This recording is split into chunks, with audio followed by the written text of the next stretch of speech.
ton exposé. Je vais donc maintenant présenter notre troisième intervenant d'aujourd'hui, Moussa Abou Ramadan, qui est professeur de droit musulman et islamologie à l'Université de Strasbourg. Il est également membre du laboratoire DRESS, donc droit, religion, entreprise et société.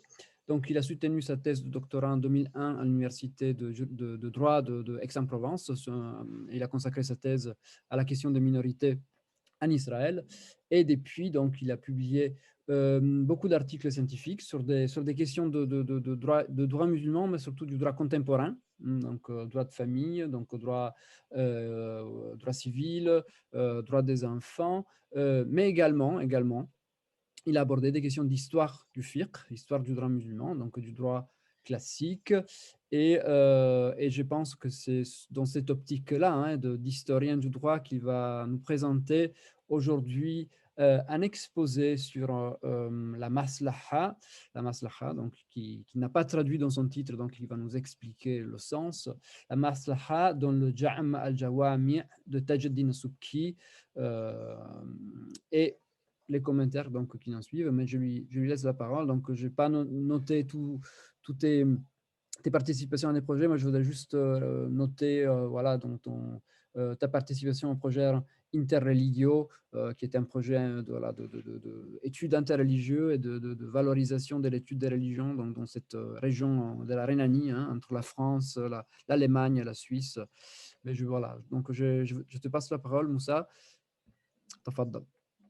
Voilà, merci Francesco, merci Jean-Jacques Thibon et merci aussi Hassan Benchera de m'avoir invité et pour vous adresser la parole. Alors, je vais parler de ce sujet, disons, c'est très technique et heureusement que les juristes n'ont pas adopté la notion ni des philosophes ni des soufis. Ils ne pourraient pas avoir droit avec les notions des philosophes et la notion, disons, des soufis. Donc, en droit, c'est plus technique. Heureusement que c'est plus technique parce qu'un système de droit doit avoir, disons, des certitudes, des prévisibilités. Si on fait avec des autres notions, on ne pourrait pas avoir un système juridique. Ce n'est pas une critique, c'est juste pour montrer que c'est une autre discipline. Alors, la maslaha, je vais le définir plus tard, mais je vais juste mentionner quelques points. Le premier point que je vais mentionner, ce sont les études qui ont été faites sur la maslaha. Disons, temporairement, on va dire c'est l'intérêt, voilà, temporairement, mais après on va élaborer ça. Donc, les études qui ont été écrites sur la maslaha traitent de cette question. Ce sont, disons, qui commencent disons, 8e, début 9e siècle jusqu'au 14e siècle. On peut recenser sur cette question. Donc, il y a une thèse de Bagby, 1986, qui s'appelle Utility, qui s'appelle Maslaha. Il y a une thèse de Felicitas Ophuis, 2010, qui fait aussi la maslaha et la maqasid, disons le but de la loi. En 2010, il y a une thèse récente que Hassan Bencher aussi était avec moi dans le membre du jury, Marion Westlinger, qui traite aussi cette maslaha, mais jusqu'au, disons, 14e siècle. Et il y a aussi un des doctorants qui fait aussi l'étude de la maslaha jusqu'au 14e siècle. Alors, c'est ça les études qu'on a, bien sûr. Il y a aussi une dizaine d'articles sur ça. Je parle sur la maslaha du 9e siècle jusqu'au 14e siècle. Puis, on a un grand trou de 5 siècles. Puis, on remonte vers la maslaha à l'époque contemporaine. À la maslaha à l'époque contemporaine, il y a, je pense, il y a trop d'écrits sur la maslaha à l'époque. Mais qu'est-ce qui s'est arrivé, disons, du 14e siècle jusqu'au 19, disons, dans les cours du 19e siècle, et je pense qu'il n'y a pas d'écrit sur cette période. Alors, voilà. Et donc, moi, je me suis intéressé sur ce livre de Subki, Tajuddin Subki, et les commentaires de ce livre. Donc, les commentaires de ce livre. Deuxième point que je vais m'intéresser sur les sources sur lesquelles je vais parler. Donc, les sources, ce sont les livres lui-même et Jamal Jawami', Subki, qui est né au Caire 1927, est mort de la peste en 1370 à l'âge de 44 ans à Damas. Donc, il est mort de la peste. Il n'y avait pas encore Corona. Il aurait dit peut-être aujourd'hui, peut-être. Donc, il n'y avait pas encore Corona, il y avait la peste. Il appartient à l'école Shafi'ite. Alors, c'est un livre exceptionnel. C'est un livre exceptionnel.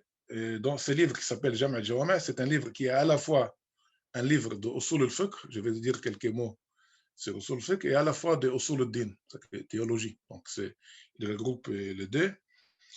Et dans ce livre, il essaye donc de regrouper tout ce qui a été écrit sur son époque et de présenter toutes les opinions. C'est un abrégé, c'est un mukhtasar. Donc, il économise parfois les termes, parfois il utilise. Donc, il faut imaginer qu'est-ce qu'il voulait dire. Parfois, quand il y a plusieurs opinions, il dit la troisième opinion. Alors, quelle est la première, la deuxième? Il faut imaginer qu'est-ce qu'il voulait dire. Et donc, au niveau de sa méthode, c'est une méthode spécifique, disons, qui réunit dans Usul al-Fiqh, c'est une méthode qui réunit à la fois la méthode qu'on appelle des Shafi'ites ou méthode des Mutakallimun. Ça veut dire quoi? Ça veut dire la méthode des Mutakallimun et des Shafi'ites. Ça veut dire c'est la méthode dans laquelle on procède par déduction. Ça veut dire qu'il y a des règles générales et on fait par déduction. C'est la méthode, disons, de la plupart des grands juristes, comme par exemple Shafi'i, Fakhruddin Razi, Al-Amidi. Ça, c'est la méthode en fait parce que la plupart sont des Shafi'ites. Et d'un autre côté, il y a une méthode, disons, qui est plus qui fait à l'envers. Ça veut dire qu'il part des règles et qui essaie, à partir de ces règles, de construire des principes. Et ça, c'est dit la méthode de Fuqaha ou la méthode de. Il y a une troisième méthode d'écrire sur le fiqh, sur le usul al-fiqh, pardon. C'est la méthode qui combine entre les deux méthodes, qui est la méthode des théologiens ou des Shafi'ites et la méthode des Hanafites. Donc, c'est une méthode qui combine entre les deux méthodes. La première qui a utilisé ces méthodes, c'est Ibn Sa'ati, c'est un Hanafite qui est mort en 1294. Chez les Shafi'ites, le premier à combiner entre les deux méthodes de Usul al-Fiqh, c'est justement As-Subki. Donc, c'est le premier Shafi'ite qui combine entre les deux méthodes. Donc, il réunit toutes les opinions, il essaie d'être exhaustif et il choisit. Il choisit, disons, l'opinion qui lui semble la plus juste. Ce livre de Jam' al-Jawami' a eu beaucoup de succès, plusieurs commentaires et critiques. L'auteur lui-même, de son vivant, il n'a vécu que 44 ans et donc il a eu à répondre aux critiques à son livre de son vivant. Donc il a écrit un livre pour répondre aux critiques de son livre Jam' al-Jawami'. Il s'appelait Man' al-Mawani'. Il a écrit un livre pour répondre aux critiques de son époque sur son livre. Alors ce livre a eu aussi des commentaires, et des commentaires qui sont proches, disons, de l'époque du prophète, pardon, pas du prophète, de Tajuddin al-Subki, c'est très proche de son époque, puisque le premier commentaire, en dehors de l'auteur du livre lui-même, c'est Az-Zarkashi, qui est mort 20 ans après la mort disons, donc il y a 20 ans. On pourrait penser aussi qu'il a même écrit son commentaire du vivant de l'auteur. Et donc, ça c'est le premier commentaire, donc c'est très proche de la mort de Tajuddin al-Subki. Et le dernier commentaire qu'on dispose, c'est un commentaire qui a été écrit en 1996. Donc, c'est un récent commentaire qui a été fait par l'Éthiopie Lawlawi. Je pense que c'est un soufi aussi. Bon, c'est un shafi'ite soufi qui a commenté. Donc, il y a plein de commentaires. Donc, ce texte de Tajuddin al-Subki, il a été transformé en vers, versification, donc transformé en vers, et commenté par, notamment, il y en a plusieurs qui ont fait ça, mais notamment par As-Suyuti, Jalal al-Din As-Suyuti, qui a transformé les textes de Tajuddin al-Subki en Jam' al-Jawami' en vers, et il a commenté les vers, et il y a plusieurs commentaires de ces vers. Donc, un des commentaires les plus connus, c'est Al-Mahalli, Jalal al-Din al-Mahalli. Je ne sais pas si tout le monde connaît ici Tafsir al-Jalalain de Jalal al-Din al-Mahalli et Jalal al-Din al-Suyuti. Et donc, c'est le premier Jalal. Donc, Jalal al-Din al-Mahalli a fait un commentaire qui est très connu. Donc, il est mort en 1476. Et ce texte des commentaires a eu beaucoup de glosses, de hawashi, en Égypte surtout, par exemple, c'est juste pour citer, il y a Al-Abbadi au XVIe siècle, Al-Attar au XIXe siècle. Et ce qui est intéressant aussi, ce texte aussi a eu disons, des commentateurs malékites. C'est un texte shafi'ite, il a eu des commentateurs malékites. Il y a eu deux commentateurs malékites. Tout ce que je parle, les commentaires, ce sont des commentaires publiés. Je ne parle pas sur le manuscrit, je n'ai pas utilisé de manuscrit. J'ai utilisé seulement des commentaires qui ont été publiés. Donc, il y a un commentaire malékite, disons, au 15e siècle, qui s'appelle Haloulou. 15e siècle, c'est un peu bizarre, mais bon, ça s'appelle comme ça. Et un autre au 18e siècle, il s'appelle Banani. Alors, ce sont des malékites qui ont commenté le texte des Jamais Jamais. Et El-Banani, il a fait disons, une glose sur le commentaire Al-Mahalli. Donc, on dispose aussi, à part les commentaires, les hawashi, et à part les versifications, ce texte de Jama' al-Jawami' a été aussi abrégé. A été abrégé et commenté par Cheikh al-Islam. Cette fois-ci, c'est Cheikh al-Islam al-Ansari, qui a vécu entre 1420 jusqu'à 1520. Il a vécu 100 ans. Okay, 1420. Et donc, lui, il a abrégé le Jama' al-Jawami' et il a commenté son abrégé, disons, l'abrégé, et il y a eu aussi surtout plusieurs commentaires sur l'abrégé. En dernier, c'est un commentaire de 2003. Donc c'est ce que je montre, ça montre toujours l'intérêt que ce texte, cet intérêt qui toujours existe aujourd'hui, et même il y a plusieurs commentaires sur YouTube. Okay? Donc c'est un texte fondamental, un texte important. Je ne vais pas faire la pub pour Tajuddin Subki. Je ne reçois pas disons, rien de lui, mais bon, ça c'est pour montrer l'importance de ce texte dans l'enseignement, dans la transmission du savoir. Donc il y a plusieurs, donc il y a en 1960, 1919, donc je pense que chaque siècle, il y a au moins un ou deux commentaires. Je parle uniquement des textes qui sont des textes que je lis qui sont publiés. Ça veut dire qu'il y a à peu près 17 textes. C'est énorme. Okay? Bien sûr, il y a des textes qui sont toujours en manuscrit. Ça, c'est au niveau des sources. Maintenant, au niveau des concepts. Troisième point, des concepts. De quoi on parle? J'ai parlé sur les sources, mais de quoi on parle? Je vais faire une petite... peut-être ça sera connu et ennuyeux pour certains, mais ça pourra aider pour d'autres. Sur le fiqh, donc c'est une question très technique et je m'excuse de la technicité. Donc c'est une question sur le fiqh. C'est une question qui est traitée dans une discipline qui s'appelle usul al-fiqh. Usul al-fiqh, pour aller vite, donc c'est une question qui étudie les règles, les sources, qui étudie aussi les significats de la latte, qui étudie aussi la question du ijtihad et taqlid. Ça, pour être très rapide. Et donc, il étudie les ahkam, ça veut dire les règles, ça veut dire un acte peut être prohibé, peut être interdit, peut être réprimandé. Les sources, essentiellement les Corans, la Sunna, l'Ijma' et les Qiyas et d'autres sources. Okay? Et dalalat, ça veut dire si un terme est clair, ambigu, s'il est général, s'il est particulier, s'il y a une métaphore, et aussi qui étudie aussi la question, disons, de l'ijtihad. Pour les Hanafites, on ajoute deux autres domaines, ce sont les questions de capacité juridique et les questions de droit de Dieu et droit de l'homme. Mais pour les Shafi'ites, ces questions ne sont pas des parties de usul al-fiqh, mais ils sont parties de fiqh. Okay? Alors, dans le qiyas, et c'est ça, on commence à rentrer lentement dans le sujet, dans le qiyas, c'est juste un mot pour le qiyas analogie, dans le sens d'analogie, non pas dans le sens de syllogisme. Le qiyas, ça, je pense que tout le monde, ceux qui m'écoutent, ça, et c'est quoi le qiyas, mais quand même, je vais parler, ça ne me prendra pas plus d'une minute. C'est quand on a un cas sur lequel on a un texte. Par exemple, l'alcool. L'alcool, c'est interdit, il y a un texte qui est interdit. Et on va étendre cette règle de l'interdiction sur un autre cas sur lequel il n'y a pas de texte. Alors, c'est ça le qiyas. Alors, on fait pour l'autre cas, le premier cas, on l'appelle le cas de base, et l'autre cas, on l'appelle les nouveaux cas ou cas dérivés. Pour l'autre cas, par exemple, est-ce que la drogue est interdite? Est-ce que le hashish est interdite? C'est une question qui a été posée au XVIe siècle, au XVe siècle. Alors, ils vont dire oui. Oui, pourquoi? Parce que quelle est la illa? Quel est le facteur déterminant de la règle, disons, de l'interdiction de l'alcool? C'est que parce qu'il cause l'état d'ivresse.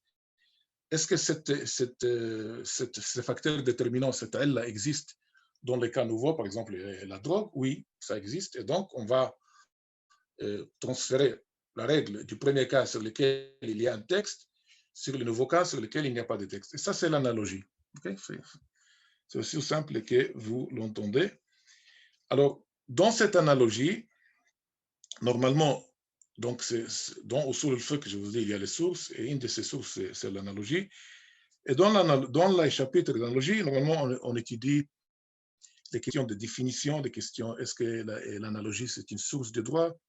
Et une des questions qu'on étudie aussi, c'est la question de al-illa, ça veut dire que c'est le facteur qui détermine la règle. Pas? Comme par exemple dans le cas que j'ai donné, c'est l'ivresse. Alors dans ces cas, il y a un autre sous-chapitre qui s'appelle Masalik al-illa. Ça veut dire les voies qui nous amènent à la illa. Les voies qui nous amènent à la illa. Et la illa, ce n'est pas la cause. Donc, je traduis comme facteur déterminant à la suite de Bernard Weiss, facteur déterminant la règle. La cause, c'est une autre chose. Alors, donc, ce qui nous amène à la illa, il y a plusieurs voies. La première voie la plus simple, c'est le Coran, par exemple. Il va nous expliquer, voilà, que l'illa dans ces cas est telle chose, ou la sunna, que la illa dans tel cas est cette chose, ou bien implicitement. Mais il y a d'autres voies, parce que la vie n'est pas simple, n'est pas facile. Et donc, ce n'est pas tout déterminé ni par la sunna ni par le Coran. Et donc, il y a d'autres voies. Une des voies, par exemple, qu'on appelle as-sabr wa taqsim. As-sabr wa taqsim, ça veut dire il y a une énumération et élimination. On énumère toutes les caractéristiques au saf possibles, on élimine un à un, et ce qui reste, on retient. Par exemple, pour prendre le même exemple, pour ne pas se disperser, par exemple, dans le khamr, par exemple, pourquoi on interdit le khamr? Parce que est-ce que c'est à cause de son odeur? Non, on élimine. Est-ce à cause que ça c'est un liquide?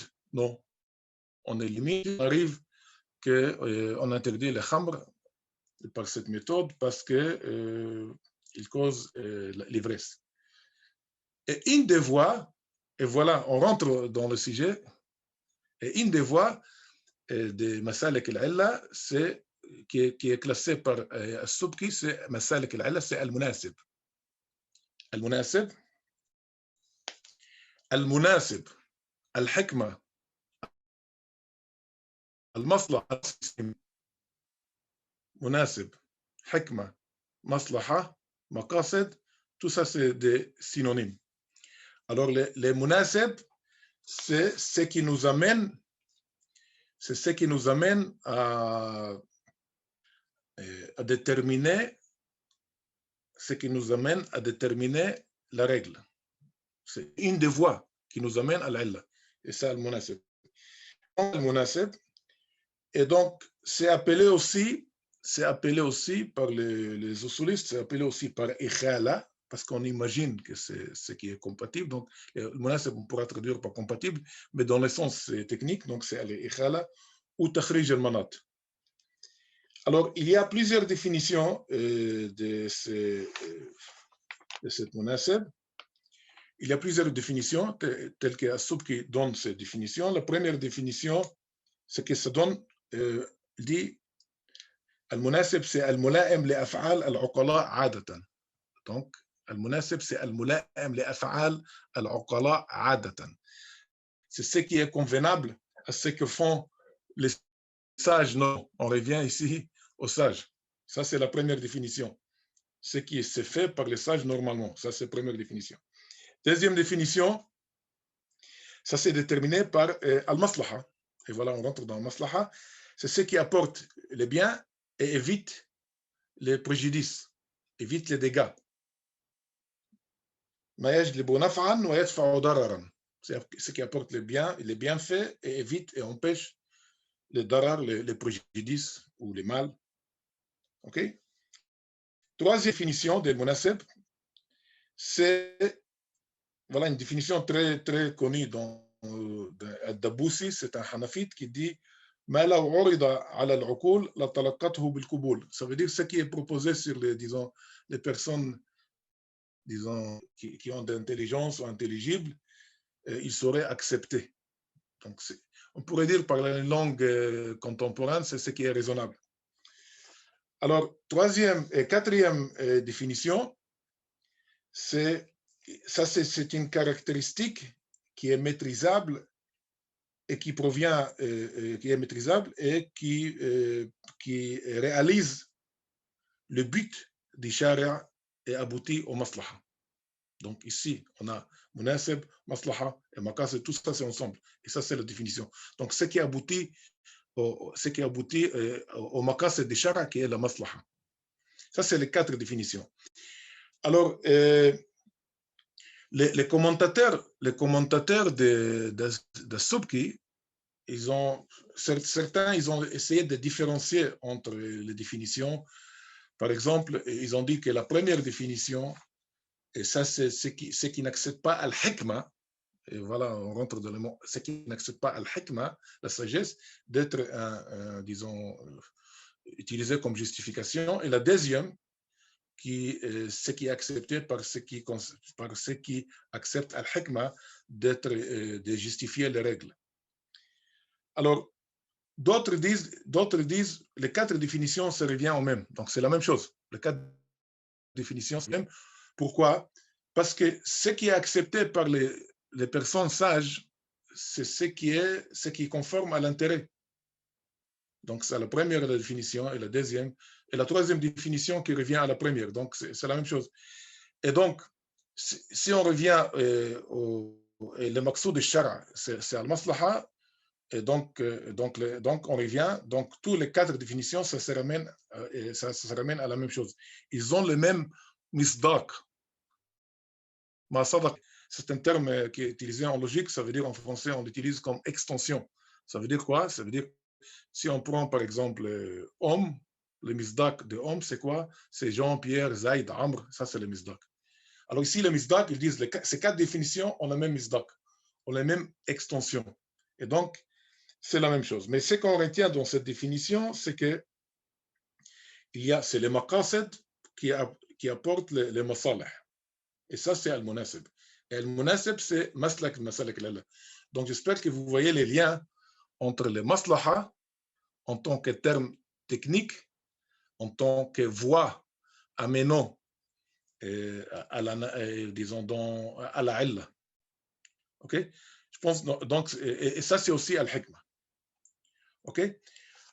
Alors, c'est dans cet endroit que As-Subki traite, c'est de cet endroit, ça veut dire dans son chapitre sur Al-Illa, c'est de cet endroit dans lequel il parle sur Al-Maslaha. Alors, ici, donc, il va diviser As-Subki, il va diviser Al-Maslaha dans trois différentes catégories de division. Trois différentes catégories de division. La première catégorie de division, c'est... attendez, j'espère que je peux... Attendez, voilà, où est-ce que c'est? Oui, voilà, j'espère que vous voyez le texte. OK. Donc ici, c'est trois catégories de division. Donc la première, la maslaha et la maqasid sont divisées en catégories. بثلاث اعتبارات مختلفة. Ça veut dire selon différents angles. Le premier angle, il divise le maqsad ou la maslaha ou le hikmah, c'est la même chose, au niveau de sa réalisation.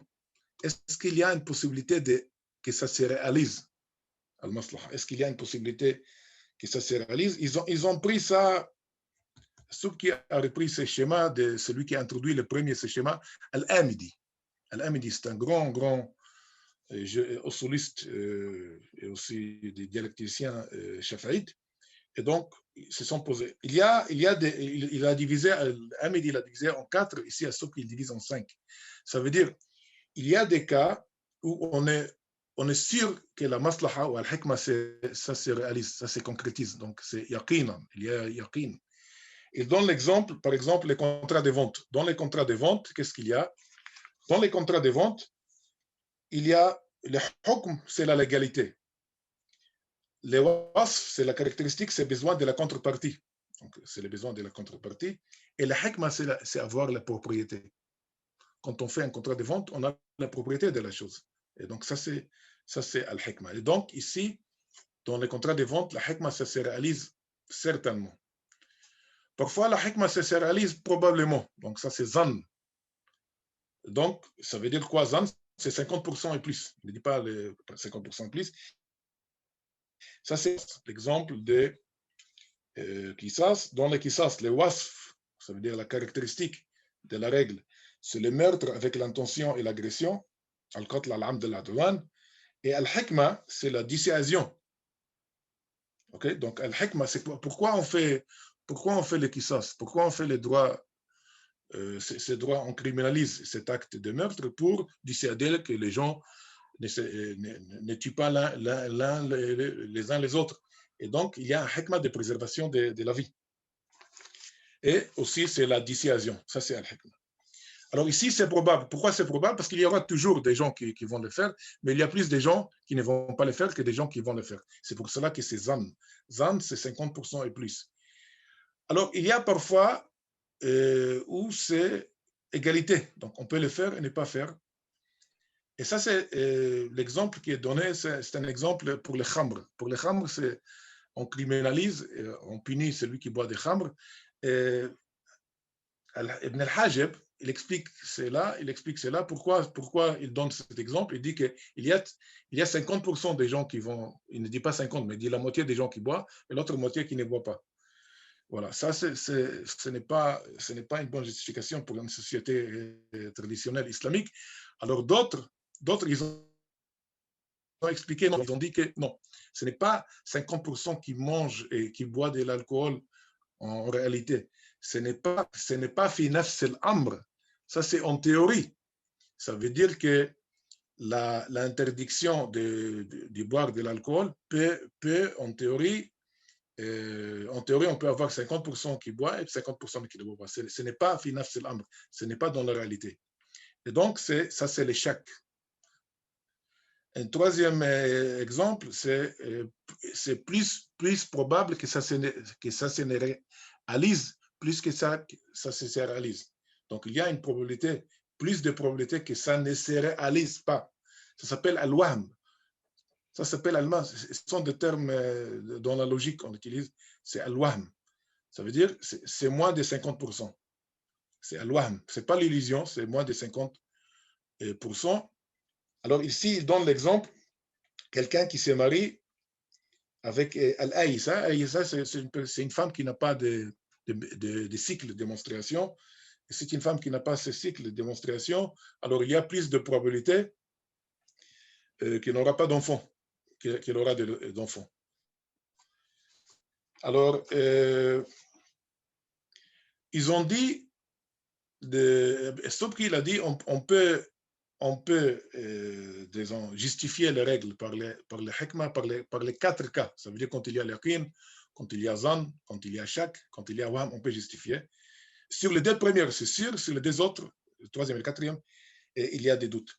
Alors, ce qu'il a ajouté, les commentateurs, ils ont ajouté un 5e, c'est certain de ne pas se réaliser. Alors que l'Amidi c'est satisfait des 4, c'est certain de ne pas se réaliser. Et il donne l'exemple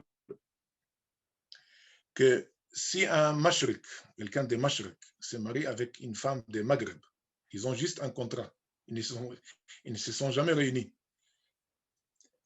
Ils ne se sont jamais réunis. Et s'ils ont un enfant, si la femme tombe enceinte, est-ce que l'enfant appartient, disons, à l'affiliation à son père qui est du Mashrek? Alors, si on va la hikmah disons, c'est de faire un mariage pour qu'il y ait enfant. Mais pour qu'il y ait enfant, il faut qu'ils se rencontrent. Mais dans ce cas qui est donné, ils ne se sont pas rencontrés.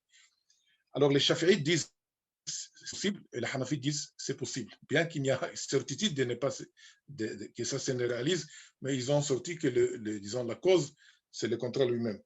Alors, il donne un autre exemple. C'est quelqu'un qui achète une esclave, dans une séance contractuelle, donc il y a des personnes, quelqu'un achète une esclave et la revend. Normalement, quand quelqu'un achète une esclave, il doit attendre une période, disons, pour être sûr qu'elle n'est pas enceinte. Ça s'appelle istibra el-rahm. Ça veut dire quand son utérus n'est pas plein, ça veut dire qu'elle n'est pas enceinte. Alors, est-ce qu'il doit attendre quand même, quand il vend cette esclave? Il y a des personnes, quelqu'un vend l'esclave et après la reprend de nouveau. Donc, il n'a pas couché avec elle. Donc, est-ce qu'il doit attendre quand même pour savoir si elle est enceinte ou non? Et donc, il n'y a pas eu cette... Donc, est-ce qu'il doit attendre cette période ou non? Normalement, alors ici, c'est à l'envers. Les Shafi'ites disent, en tout cas, ici, Al-Hikmah, ici, c'est de savoir s'il est enceinte ou non, ça ne se réalise pas. Mais quand même, c'est un hukm ta'aboudi. Ça veut dire que c'est un hukm qui est dévotionnel, qui est un acte de culte, et on ne peut pas réfléchir sur cet acte de culte. C'est comme par exemple, pourquoi la prière, il faut prier 5 fois, pourquoi pas 6 fois, pourquoi pas 7? Donc, c'est un ta'aboudi, ça veut dire sur lequel on ne peut pas donner une motivation, on peut pas donner, il n'y a pas de hikmah derrière ça. On ne peut pas savoir le hikmah.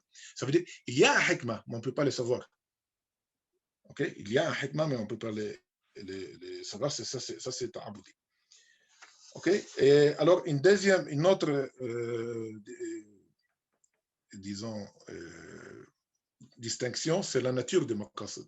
C'est la nature des hikmah.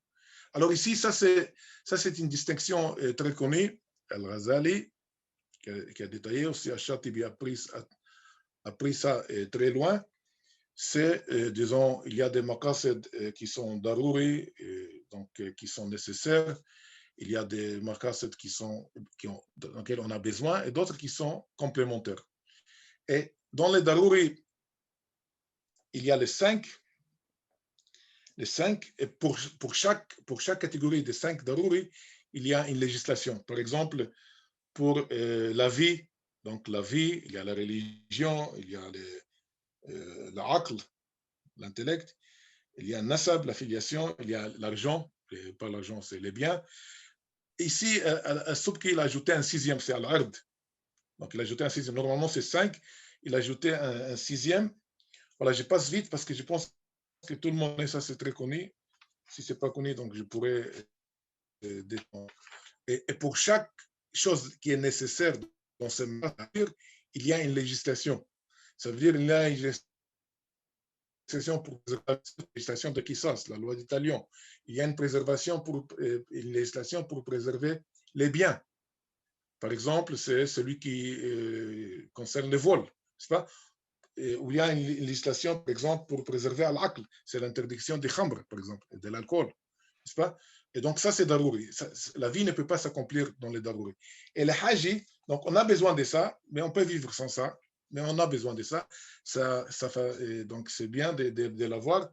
C'est comme, par exemple, l'achat et la vente, par exemple, ou l'achat et la vente, ou bien, par exemple, la location.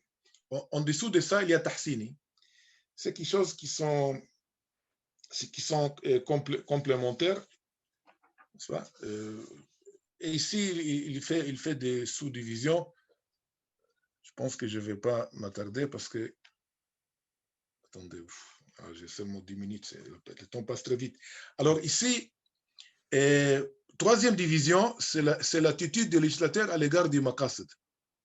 L'attitude, donc ça c'est la troisième. Donc vous voyez, donc c'est l'attitude du législateur à l'égard des maqasid. Donc comment le législateur se comporte à l'égard de cette but ou de cette hikmah, de cette but spécifique ou cette hikmah. Alors il y a une gradation. Il y a une gradation qui a été faite par Al-Ghazali, mais qui a été complexifiée, disons, ils ont ajouté des choses, des éléments, Fakhruddin al-Razi et Al-Amidi. Donc, ici, il va parler sur l'espèce et les genres. Quand il y a un texte qui parle qui parle sur l'espèce, sur le hukm. Quand on a un hukm, il y a un hukm, il y a un wasf. Quand le texte traite hukm, ça veut dire la règle, et il traite la caractéristique de la règle, par exemple les cas de rendre et en cas de test, le hukm c'est l'interdiction. Voilà, ça c'est le hukm, ça c'est la caractéristique. Quand il y a un texte qui touche directement l'espèce elle-même, ça c'est très fort. Donc c'est au niveau des degrés, c'est le plus élevé. Ça s'appelle al-mu'assir. Ça c'est, il traite, n'est-ce pas? Comme par exemple, on a un ijma' qui dit que la tutelle, ça s'est fait sur les biens des mineurs. On a un ijma'. Et la caractéristique, c'est la minorité. Donc, on touche la minorité et on touche la règle. Et donc, ça, c'est le maqsad ou la hikmah ici, c'est très fort. Mais on a des degrés qui sont moins élevés que ça. Ça, c'est qu'on ne touche pas les cas lui-même, mais on touche son genre. Je ne vais pas compliquer ça, mais c'est juste pour vous dire, par exemple, vous savez, comme vous savez, cette distinction entre genre et espèce, ça c'est dans l'arbre des porphyres. Ça veut dire si, par exemple, on a un corps animé, corps non animé, et dans les corps animés sensibles, alors on a des animaux, et dans animal, on a homme, et on a cheval, âne, n'est-ce pas? Et donc, l'homme et le cheval, ce seront les espèces. Et l'animal, ce serait les genres. Donc, si on a un texte qui touche les genres, c'est un texte plus faible qu'un texte qui touche l'espèce. Un texte qui touche l'espèce, c'est plus fort.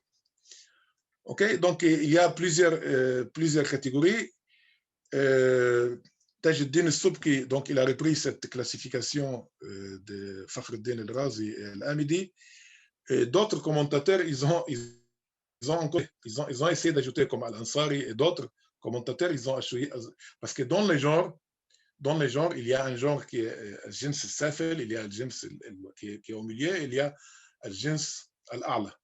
Si on prend par exemple la substance, c'est al-jins al-a'la, et après il y a disons des genres intermédiaires, après il y a un genre qui est en dessous. Alors, voilà, je ne vais pas détailler sur ça. Après il y a un maqsad qui n'est pas accepté, qui est refusé par les shara. Donc, il y a un maqsad qui est refusé par les shara.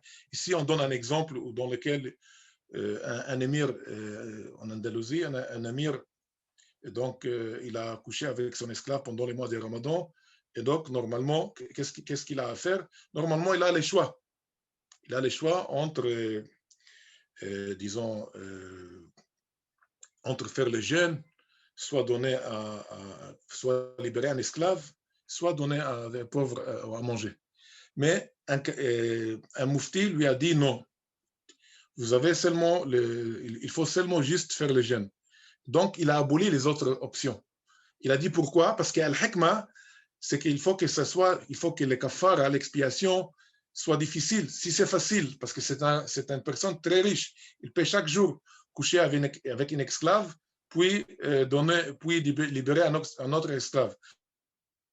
Donc, pour rendre la chose plus difficile pour lui, je lui ai effacé cette facilité de choisir entre les différentes options. Et ça, c'est donné comme exemple qui est contre le texte, parce que le texte permet ces options. Et donc, c'est mulgha. Donc, il y a le hikmah, mais le hikmah ici est mulgha. Donc, on ne peut pas l'appliquer ici, parce qu'il y a un texte qui donne une option, et pour celui qui rompt le jeûne, il peut expier par 3 différentes manières. On ne peut pas lui imposer une seule manière. Et donc, à la fin, il y a le maslaha al-mursala. C'est le maslaha al-mursala, ça c'est un terme qui provient d'Al-Ghazali, donc c'est quand le législateur ne dit rien. Il dit ni c'est bien, ni c'est mal, il ne dit rien. Donc ça c'est irsal dans le sens de itlaq. Donc il ne parle pas sur le hikmah, il ne parle sur rien. Et donc, ça a été commencé par Al-Juwayni, développé par Al-Ghazali, ça s'est repris aussi par As-Subki et son commentateur. Un des commentateurs de As-Subki, par exemple, Al-Attar, il dit qu'il n'y a pas possibilité qu'il y ait des cas où il n'y a pas un texte qui ne parle pas des maslaha. Voilà, donc pour lui, il va, ça c'est la table servie, voilà, la religion est parfaite. Et donc, ces cas de maslaha dans lesquels il y a un intérêt ou il y a un hikmah qui n'est pas visé par un texte, c'est impossible de les voir. Moi, je pense qu'il y a une contradiction dans ce terme, puisque Al-Attar lui-même accepte l'analogie. Quand on accepte l'analogie, on accepte nécessairement qu'il n'y a pas cette façon disons, de penser, puisque l'analogie, on fait analogie quand il n'y a pas un texte. Okay? Alors, pour conclure,